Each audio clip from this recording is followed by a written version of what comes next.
한국의 KF-21 보라매에 적용되는 스텔스 소재가 현재까지 지구상에 개발된 적 없던 최첨단 소재로 개발됐다는 소식에 전 세계 군사 언론들 사이에서 엄청난 화제를 모으고 있습니다. 2세대급 스텔스 신소재가 미국이 아닌 한국에서 먼저 개발된 것이 놀라울 정도라고 외신들은 입을 모으고 있는데요. 과거부터 시작해 현재까지 수십 년 동안 스텔스 기술의 최강자였던 미국에서도 인정하는 한국산 2세대급 스텔스 기술력에 대해 알아보는 영상입니다. 대한민국 군사정보 채널 대고구려제국 구독과 알림 설정은 영상 제작에 매우 큰 힘이 됩니다. 현재 한국형 스텔스 신소재를 알아보기 전 KF-21 전투기를 둘러싸고 국내외에서 제기되고 있는 가장 뜨거운 논쟁 중 하나가 바로 KF-21 전투기는 대체 몇 세대급 전투기인가입니다. 전투기는 레이더 피탐 회피 능력 같은 스텔스 기능에 따라 5세대 또는 4세대로 엄격히 구분됩니다. 반면 한국항공우주산업처럼 KF-21의 개발 주체들은 블록 1과 블록 2가 4.5세대, 블록 3가 5세대로 구분지었는데요. 그동안 우리가 KF-21 보라매를 4.5세대라고 부른 까닭은 절반의 스텔스 기체, 플랫폼으로 시작해 단계적으로 빠르게 5세대급 스텔스 전투기에 도달하는 진화 형식의 블록 체계 때문이었습니다. 따라서 KF-21의 동체 형상은 5세대급의 높은 스텔스기 형상을 갖추는데 이미 성공했죠. 즉, 기체 형상이 정레이더 전파에 반사하는 최대한의 스텔스 기체 설계를 한국이 보유했다고 봐도 무방합니다. 그러나 최근 들어서도 한국의 스텔스 기술력은 완벽하지 않았습니다만 2021년 2세대급 스텔스 소재 개발로 인해 이제는 모든 게 해결되었습니다. 한국항공우주산업은 KF-21의 블록 1, 블록 2까지는 유로파이터와 라팔 등 최신 기종의 레이더 반사 면적인 RCS 레이더 반사 면적 수치를 뛰어넘는다는 첫 번째 목표를 가졌는데요. 반면 2028년 이후 블록 3에서는 무장창을 기체 내부로 매립해 미국 수준으로 스텔스성을 높인다는 계획을 진행 중입니다. 미공군의 F-22 전투기는 0.01제곱미터의 RCS 수치를 자랑하며 F-35도 0.01제곱미터 수준의 비슷한 스텔스성을 자랑하는데요. KF-21은 블록 3까지 F-35와 동등하거나 높은 수준의 0.01제곱미터 RCS 수치를 보유하게 됩니다. 이러한 이유로 군사무기 칼럼들 사이에서는 KF-21 전투기를 4.5세대로 소개하기보단 실질적인 5세대급 스텔스 전투기로 부르는 전문가들이 많습니다. 미국이나 중국 등 외부의 견제를 의식해 대놓고 얘기하지 않을 뿐 이미 최첨단 항전 장비에 스텔스 기능까지 겸비한 5세대급 전투기라고 분석하고 있는 것이죠. 이러한 상황 속에서 국방과학기술연구회가 발표한 차세대 스텔스 소재 기술이 발표돼 세계의 이목을 끌었습니다. 국가과학기술연구회가 스텔스 RCS 수치를 극단적으로 낮출 수 있는 한국형 2세대 전자파 흡수 소재를 테스트했으며 시험 후 예상보다 뛰어난 성과를 보여 10대 우수 연구 성과로 한국형 스텔스 소재를 가장 먼저 선정했는데요. 사실 2세대급 전자파 흡수 소재 기술은 기존 스텔스 기술보다 고난이도 수준의 기술력을 요구하기 때문에 일각에서는 오직 미국만 개발이 가능한 기술이라며 한국은 불가능하다고 무작정 비판만 하기도 했습니다. 그런데 지난 4월 KF-21 보라매 블록 3 스텔스 개발을 위한 연구 용역이 진행 중인 것으로 알려졌습니다. 이것은 마치 미사일 사거리 제한 해제 전부터 SLBM 잠수함을 비밀스럽게 준비하던 방식과 매우 흡사하군요. KF-21 전투기 2세대급 스텔스 소재 개발이 현실화되자 한국의 진정한 스텔스 기술은 실용화가 불가능하다는 부정적인 주장을 단숨에 침묵시켜버렸죠.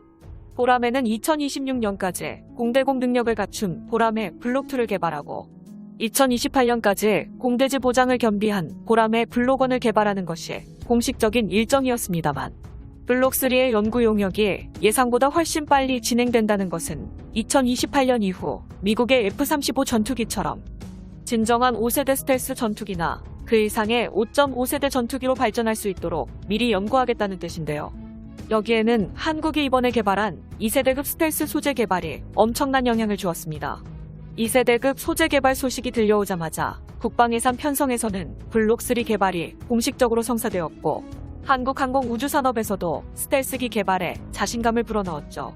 모두가 알다시피 한국군은 기술 개발 능률에 대해 굉장히 치밀하며 이성적입니다. 애초에 스텔스기 개발 가능성이 0%에 머물렀으면 과감하게 계획을 취소시키거나 다운그레이드 형식으로 성능을 저하시켜 현실적인 목표를 향해 달려나갔겠죠. 하지만 다행히도 그런 일은 일어나지 않았습니다. KF-21 블록 3 개발이 공식적으로 선포됨에 따라 2세대급 스텔스 소재 보유가 현실화된 것입니다. 순수 100% 국산, 바르는 스텔스 도료 연구 개발이 진행되고 있다는 소식은 2013년에 처음 등장했었는데요. 이어서 2017년에 추가 소식이 잠시 언론에 보도된 후 2020년까지 관련된 추가 소식은 어디에서도 찾아볼 수 없게 되었습니다. 그런데 알려지지 않았지만 이미 2019년에 국산 스텔스 도료에 관련된 중요한 추가 기술이 대한민국 특허청에 등록이 되어 있었습니다. 이 말은 이미 한국이 5세대 스텔스 전투기에 들어가는 2세대급 스텔스 전자파 흡수 소재의 개발을 성공했다는 것입니다. 국가 기밀 사항이기 때문에 모든 게 극비리였지만 스텔스 소재의 개발은 아주 조용히 진행되고 있었습니다.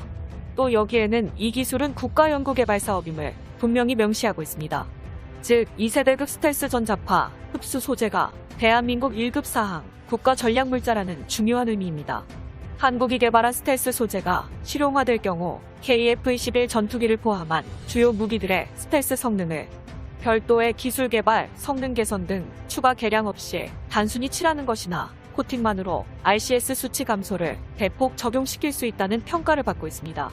즉 자연에 없는 새로운 성질의 물질을 원자 단위로 설계해서 만든 일종의 메타물질입니다.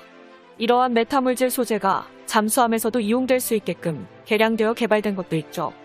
현재 한국이 개발한 스텔스 소재는 기존에 나온 스텔스 재료와는 다른 성질이 특징인데요. 전기가 통하는 금속인 티타늄과 탄소 질소를 나노미터 두께의 마이크로미터 크기를 가지는 2차원 평판 구조로 합성한 후 열 처리를 통해 개발했는데 이는 전자파 흡수 능력이 플라즈마 전자장보다는 약하지만 기존에 존재했던 다른 물질보다 매우 뛰어난 성질을 가지고 있습니다.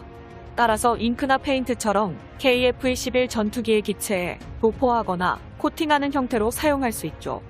이러한 한국형 2세대 스텔스 소재를 55km 두께로 적층했더니 99% 이상의 전자파가 차단됐습니다. 이것은 현재까지 세계에서 보고된 플라즈마, 스텔스막 방식을 제외한 스텔스 필름 분야의 소재 중에서 가장 우수한 성능입니다. 한국군은 KF-21은 물론 차세대 탱크인 K3와 차세대 구축함 KDDX, 2세대급 스텔스 소재를 적용할 것으로 알려지고 있습니다. 또한 한국이 개발한 스텔스 소재의 장점은 이뿐만이 아닙니다. 스텔스 형상을 지니지 않은 기존 전투 무기에도 어느 정도 저피탑 능력을 부여할 수 있다는 것이 기존에 나왔던 소재들과 비교 불가한 장점이죠. 더 나아가 유사시 중국의 탄도미사일에 따른 EMP 전자기 펄스 공격에 대응할 고정형 전자파 방어 구조물에도 이러한 2세대급 스텔스 소재를 활용하는 방안도 이미 연구 중에 있습니다. 이처럼 한국이 개발한 새로운 소재, 방식이 적용되어 스텔스 유지 보수에 획기적인 패러다임을 가져올 전망입니다. 한국은 3세대급 기술로 분류되는 플라즈마 스텔스 장막을 개발하기 전 2세대급 스텔스 소재를 개발하는데 가장 빠르게 성공한 국가로 등극했습니다. 이 때문에 스텔스 필름 분야에서만큼은 장기적으로 본다면 미국과 기술력이 동등해질 것이고 한국의 스텔스 기술이 세계 최고 수준으로 인정받을 수 있게 되었죠. 한민족의 영토와 역사를 수호하기 위한 영원한 자주국방을 위하여 대고구려제국TV 영상의 정보가 도움이 되셨다면 채널명 대고구려제국 구독과 알림 설정 진심으로 감사드립니다.